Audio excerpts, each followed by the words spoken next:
Are you getting the best outcomes for your patients with every single one of them? Can you say, "Oh, that was the best result I could have gotten"? Well, I know I'm doing a hell of a lot better than I was last year. I know I'm doing way better than I was 5 years ago. I know my clinical reasoning is far beyond where I was 10 years ago. And part of that foundation is by taking weekend courses. I did the Optum manual therapy certification and did their fellowship program following that. Doing those is extremely important. But the other side of continuing education or learning to get the best possible outcomes at all times is recording your own data with every single person that you see.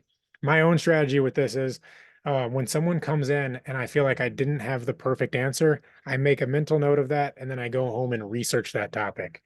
What this looks like in practice is so last week somebody came in and they said that they felt like their energy levels were low and their lab value showed their iron levels were low when on the lab value. So energy levels, iron levels low. I know that if iron's low, they likely have low hemoglobin, the low blood hemoglobin. They're likely not getting enough oxygen transport, but I really didn't know that much about how iron levels impact energy levels. What are all the factors that go into that? So I make a mental note of that, and then I go home, learn more about that. So the next time we come in, I can have a full conversation about that topic.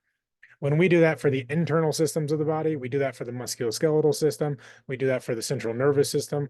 We start learning how all the pieces of the puzzles come together. And when you understand that process, that's where you're really starting to get to the next level of the game. That's where your outcomes go from, I'm not sure how that person's doing. Was it time or was it me that helped them? To then being, oh, I'm actually making a huge impact on that person's life.